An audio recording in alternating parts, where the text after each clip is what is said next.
தொண்டூழியம் செய்ய வேண்டும் என்ற எண்ணம் தோன்றிவிட்டால் அதை ஒருபோதும் தள்ளி போடக்கூடாது. உடனடியாக செயலில் இறங்க வேண்டும்.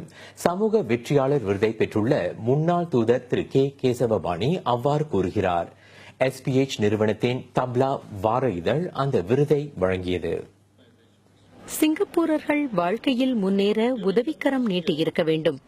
வசதி குறைந்தவர்களுக்கு கை கொடுத்து தூக்கிவிட்டிருக்க வேண்டும். ஆண்டுதோறும் அப்படிப்பட்ட ஒருவரை தேர்ந்தெடுத்து சமூக வெற்றியாளராக கௌரவிக்கிறது தப்லா.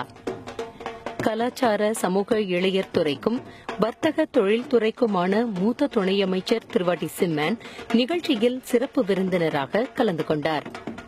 1967 ஆண்டிலிருந்து சிங்கப்பூருக்கும் சிங்கப்பூரில் உள்ள இந்திய சமூகத்துக்கும் பெரிய அளவில் பங்காற்றி வருகிறார் திரு கேசவபாணி.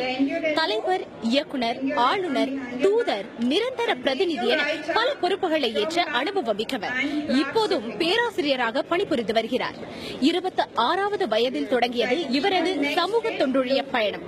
எப்படி தொடங்கியது இந்த பயணம்? நான் பினாங்கில் இருக்கும்போது 26 வயசு. அங்கே நான் ஹிந்து இது ஆர்கனைசேஷன் நான் ஸ்டார்ட் பண்ணி அது இன்னை வரைக்கும் ஓடிக்கிட்டு இருக்கு. அப்புறம் 67க்கு சிங்கப்பூருக்கு வந்தேன். இங்கே வந்து ரொம்ப செய்ய முடியல எனக்கு. நான் தூதராக வெளிநாட்டுக்கு போயிட்டு வந்தேன் 2002. அதில் தொடங்கினேன். சமூகத்துக்கு தொண்டு செய்ய வாய்ப்புகள் எப்போதும் இருக்கவே செய்கின்றன. ஆனால் அவற்றை நாம் பயன்படுத்திக் கொள்வது நம் கையில்தான் உள்ளது.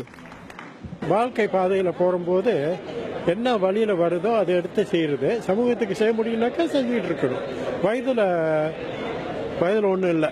ஆனாக்கா நம்ம முன்னுக்கு வரணும். வி வாஸ் வாலண்டியர்னு நம்ம முன்னுக்கு வரணும். சூழ்நிலைகளை முழுமையாக பயன்படுத்திக் கொண்டு மனப்பூர்வமாக தொண்டூழியத்தில் ஈடுபட்டவர் திரு கேசவபாணி. அதாவது எந்த விதத்திலும் நம்மளை விட குறைந்த நிலையில் இருக்கிறவர்கள், உடல் குறைவும் சரி, அல்ல மனக்குறைவு அல்லது பணக்குறைவு எது வேணாலும் சரி, அவர்களுக்கு நம்மளால முடிஞ்சதை செய்யணுங்கிற எண்ணம் அவருக்கு அப்பதே உண்டு. வசதி குறைந்தோரையும் உதவி தேவைப்படுவோரையும் எப்போதும் சிந்தையில் நிறுத்தியவர் திரு கேசவபாணி. பொதுவாக சமுதாயத்தில் அடிமட்டத்தில் உள்ளவங்க, பாதிக்கப்பட்டவர்களுக்கு உதவி செய்வதில் அவருக்கு ரொம்ப ஆர்வம் உண்டு. சமூக வெற்றியாளர் விருதை பெறுபவருக்கு 10,000 வெள்ளிக்கான காசோலை வழங்கப்பட்டது. அதனை தங்களுக்கு விருப்பமான அறநிறுவனத்துக்கு அவர் வழங்கலாம்.